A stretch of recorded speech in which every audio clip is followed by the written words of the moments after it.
ماشي سهل باش تكون مرأة، صعيب بزاف وقصح الحياة ديال المرأة في هذا المجتمع للأسف كتعيش حياة قاسية.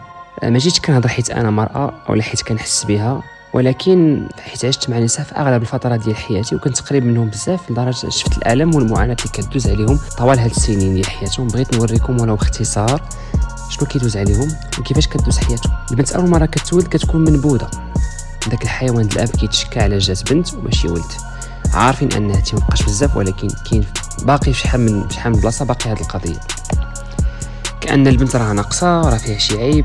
خليك من ماما اللي ما كتخلي غير اللي نسات لديك الام مسكينه اللي ما حيلتها الولاده ما حيلتها شغل الدار كينوضوها تخدم وهي يلاه ولدات. رجعوا للبنت اللي تولدت في جو ما كيقبلش البنت، كدوز طفوله كحله ديما حاضيه راسها محافظه على شرفها، كتكون بنت الناس ما كتخلي حتى واحد يقرب ليها، كتعاني من كلاب ديال الزنقه اللي لا شغل لا مشغاله، هذا تبعها هذا كيتصر عليها. هادشي كامل من اجل دوك القطرات ديال الدم اللي كيبينوا راه عذراء. بلا ما ندخلوا في الموضوع راه ديجا هضرنا على هادشي. العذريه ديال البنت ماشي في دوك القطرات ديال الدم وماشي في داك الغشاء، هادشي كامل من داك الحيوان اللي ما خلى معاه من مشى ودار وخاصو هو يلقاها باقا بميكتها. بلا ما نساو الالم اللي كدوز عليها في فتره الحيض وكيخربقوا ليها حياتها كامله، ومع ذلك عودات راسها باش تبقى قويه واقفه ودير اي حاجه كانها ما وقع والو، وتخدم وتقرا ودير شغل الدار، وكيزيدوها بالهضره من الفوق. كاين حتى من يزوجوها بالزمنه بلا حق بلا قانون، كتعيش التعاسه من بعد مسكينه ما كانت كتمنى يسهل عليها الله بشي واحد يعيش احسن من داكشي اللي داز عليها. وما خاصهاش تهضر علاش حيت هي غير بنت. هذا هو المجتمع، احتقروها لدرجه ولات كتبان ليهم الانثى مشروع زواج، شغل الدار، ولاده وتربيه. كيوقعوا مشاكل واخا حتى تزوج بخاطرها، ممكن ديك العائله اللي داتها ما كانش مزيانه، وهذا الشيء اللي كيوقع في الغالب وكيعذبوها، كتصبر حتى كتعي وكترجع لدارهم باش تسمى من طرف المجتمع مطلقه. والمصيبه الكبرى اللي ما عمري صراحه فهمتها في حياتي هي دوك النساء اللي شيطانات واللي كيسحروا للبنت وهي ما عندهم بوالو على اساس باش ما عمرها تزوج او تولد. شاد التفكير واش هذا الجهل زعما دماغ كيوقف مع هاد والله. وإلا هاد الانثى وصلات وقرات ودارت بلاصتها في المجتمع ما كيقيلوهاش من الهضره. شي عقول خامجه علاش المراه تخدم، علاش تزاحم الرجل.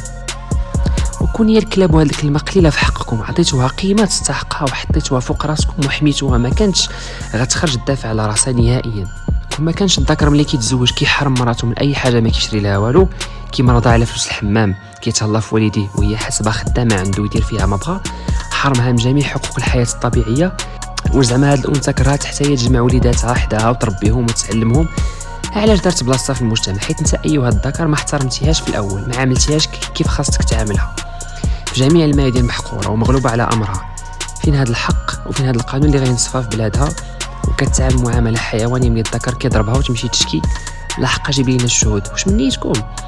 حتى تموت عاد غتهناو ملي غتعرض للمضايقه من طرف اي ذكر واللي كيألم انه ماشي نقولوا برا في مكان العمل ويهددها باش تنعس معاه ويخرج ليها على خدمتها. هادشي كاين في المجتمع وكنعيشوه. واش هذا نقدروا نعتبروه انسان بعدا؟ ديما خاصها تبقى حاضيه راسها من الذكور اللي كيشوفوا فيها فقط مجرد وسيله لافراغ الشهوه ديالهم. ويجي واحد الذكر ما عارف حتى فين جات القبله يقول لك هذيك غير مرأة. سمعوا على التعبير. ملي كيتخلى شي ذكر على الاسره ديالو حيت جبان وما قادش عليها وماشي راجل، كتجي داك الانسان اللي سميتوها غير مرأة بين قوسين وتخدم عليهم بالليل وبالنهار بالحلال وتكبرهم وتوصلهم، وواخا يدوروا فيها من بعد وينساوها ما كتنساهمش وكتسمح لهم من بعد. ما عمرها كتشكى او تقول عييت. ملي كدير دور الاب والام وتوفر لهم داك الشيء اللي قدات عليه وتبعدهم على هضره الناس، انت فين كنتي حداهم؟ الاب اللي مسمي انت هو الراجل فين كنتي وهربتي وخليتي كلشي؟ عمر كنتي حتى انسان عاد تقدر تقوم بدور اب؟ اسمح لي واسمح لي بزاف. انت واي واحد كيحتقر المراه وكيهينها ويطيح من قيمتها والله ما توصل حتى للتراب اللي كتمشي عليه. هذه رساله كاع الذكور اللي غادي بزاف في المراه. هادشي قليل من بزاف اللي كيدوز على المراه وكتصبر وكتكمل حياتها. بغيت الصراحه نطول ولكن اللي مازال مخبي راه عن غير الله.